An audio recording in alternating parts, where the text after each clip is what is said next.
कोलकाता में खुला नया cooling solution hub. World of ज़ैमोशा का हुआ भव्य उद्घाटन। कोलकाता के बेनियापुकुर इलाके में वर्ल्ड ऑफ ज़ैमोशा नाम से एक नए और लग्जरी कूलिंग सॉल्यूशन यूनिट का उद्घाटन हुआ।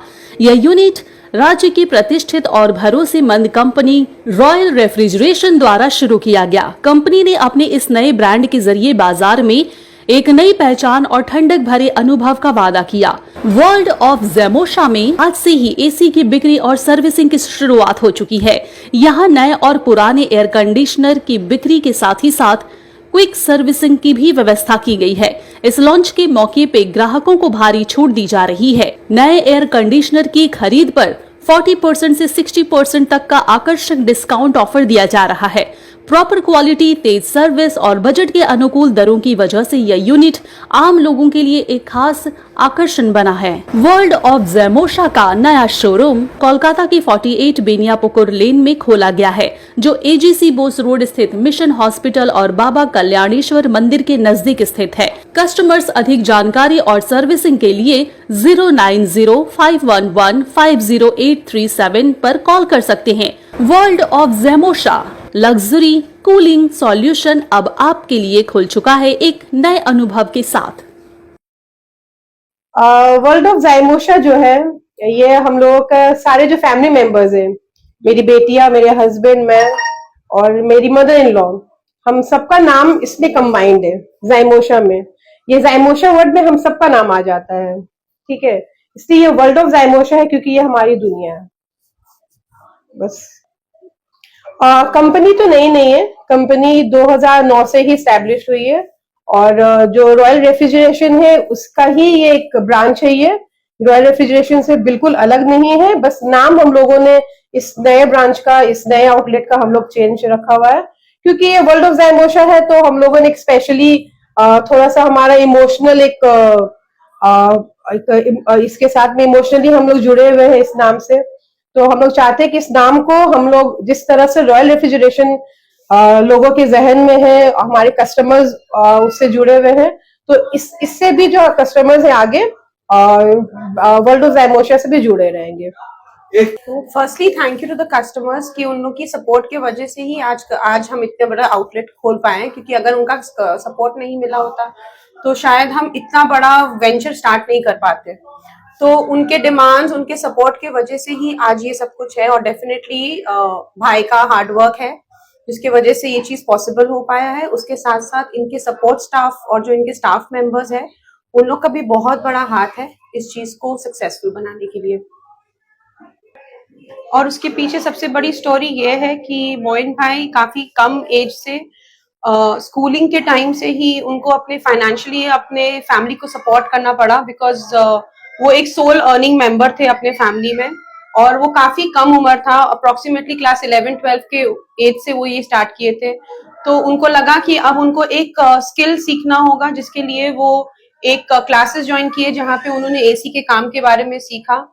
फिर धीरे धीरे करके उसको उन्होंने बढ़ाने की कोशिश की, जहाँ पे उन्होंने एक छोटे से रूम में ही एसी सर्विसिंग का काम शुरू किया। धीरे धीरे करके उन्होंने उसको अपना कोशिश किया कि हम अब थोड़ा सेल्स पे उतरे, जहाँ पे उन्होंने सेकेंड हैंड एसीज को सेल करना शुरू किया। धीरे धीरे करके वो एक छोटे से कमरे से एक बाहर एक आउटलेट में आए, जहाँ पे उन्होंने शोरूम खोला रॉयल रेफ्रिजरेशन के नाम से, जो हमारे कस्टमर्स काफी वेल नोन है उसको लेकर, जो मुस्लिम इंस्टीट्यूट के ऑपोजिट में था।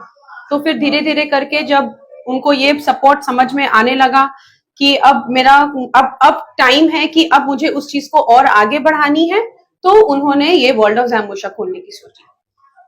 क्या होता है ना, हमारे सोसाइटी में बहुत से बच्चे ऐसे हैं कि जो प्रोफेशनल ट्रेनिंग अफोर्ड नहीं कर पाते हैं। अब वो लोग अनएम्प्लॉयड है, ना खुद के लिए कुछ कर पाते हैं ना फैमिलीज के लिए कुछ कर पाते हैं।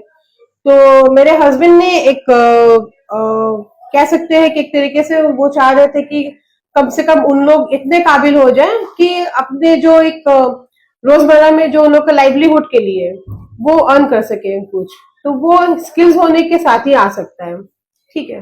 तो हमारे वर्कशॉप में उसी बच्चों को जो टीनेजर्स हैं, जिन्होंने अभी कॉलेज खत्म किया है या जो पढ़ाई कंप्लीट नहीं कर पाए किसी भी फाइनेंशियल रीजन की वजह से, कोई भी रीजन की वजह से, तो उन बच्चों को हम लोग सपोर्ट करते हैं आके आकर वो फ्री ऑफ कॉस्ट हमारे वर्कशॉप में जो भी टेक्निकल स्किल्स है एसी से रिलेटेड उसको वो सीखे और सीखकर फिर हमारे कंपनी से उन बच्चों को प्लेसमेंट मिलता है, जॉब मिलता है और ट्रेनिंग के दौरान उन्हें कोई पैसा कंपनी को नहीं देना पड़ता है, बल्कि उन लोगों को स्टाइपेंड मिलता है जो उनके पॉकेट मनी के लिए काफी रहता है।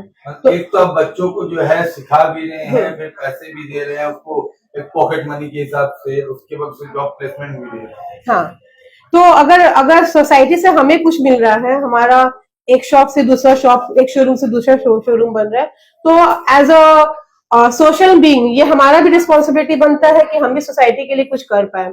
भले ही अब भी हम लोग बड़े स्केल में नहीं कर पा रहे हैं, पर छोटे स्केल में जो हमारे एरिया के जो लोकल बच्चे हैं उन लोगों को हम लोग चाहते हैं कि वो अपने पैरों में खड़े हो और उसके लिए हम उन लोगों को सपोर्ट कर रहे हैं। इसे बस काफी हार्ड वर्किंग तो है ही वो, इनफैक्ट वो काफी सपोर्टिव है, एक ट्रू फैमिली पर्सन, एक आइडियल, जैसे हम एक बंदे को देखते हैं, being a husband, being a father, being a brother, being a son, वो एक प्रॉपर अपने सारे जो रोल्स है अपने लाइफ के वो काफी अच्छे से उसको निभाते हैं, अपनी फैमिली को देखते हैं और सोसाइटी में भी वो काफी हद तक वो सोशल वर्क पे ट्रस्ट करते हैं, लोगों को, आसपास के लोगों को हेल्प करते हैं। सो या डेफिनेटली वो काफी मतलब सोशल पर्सन, आप जो भी बोल सकते हो उनको, मतलब बीइंग एज ए हस्बैंड क्या एज अ हस्बैंड वो काफी अच्छे हैं, अंडरस्टैंडिंग है।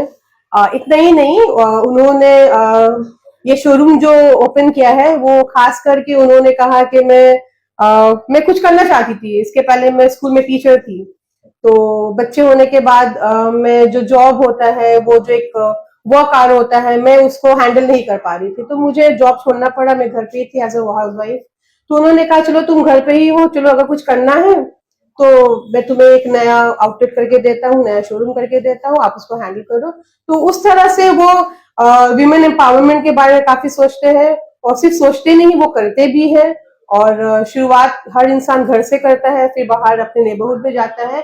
तो वो इस तरीके से कह सकते हैं कि काफी अच्छे इंसान है, और वो जो सोचते हैं वही वो करते हैं। जी, उनके जब वो अपना एसी का सर्विसिंग का काम कर रहे थे तो उनको ये एक्चुअली रियलाइज हुआ कि काफी सारे हमारे सोसाइटी के वो सेक्शंस है जो शायद एसी को अफोर्ड नहीं कर सकते, बिकॉज टेम्परेचर जिस तरह से बढ़ रहा है हमारे कंट्री में, उसके वजह से ऐसा लग रहा था कि अब एसी अब लग्जरी में नहीं है, वो एक बेसिक नेसेसिटी में आ गया।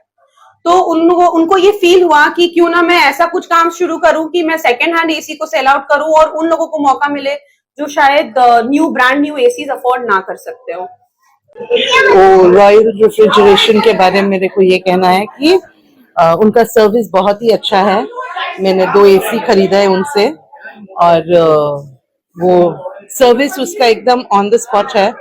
ठीक है, ये नहीं कि ठीक है मैम आज टेक्नीशियन नहीं है या कल आ जाएंगे या 1 घंटे के बाद। उनका टेक्नीशियन हमेशा ऑन टाइम आया था। और सेल्स के बाद भी जब भी मेरे को कोई दरकार पड़ा सर्विसिंग के लिए, मैंने हमेशा फोन किया है मिस्टर मोइन को और उनका टेक्नीशियंस को, और वो लोग उसी दिन आया है घर पे, टेक्नीशियन सर्विस किया है, वेरी गुड सर्विस किया है। कभी टाइम देख के सर्विस नहीं किया है, जितना टाइम लगा उन्होंने सर्विस करके निकल गया। और आज इनॉग्रेशन नया शोरूम के लिए मेरे को ये कहना है कि ऑल द बेस्ट, और मैं ये आशा करती हूँ कि उनका बिजनेस और भी ऊंचाई पहुंचे और उनको बहुत सारा कस्टमर्स मिले। As a customer, I would like to say that the after sales,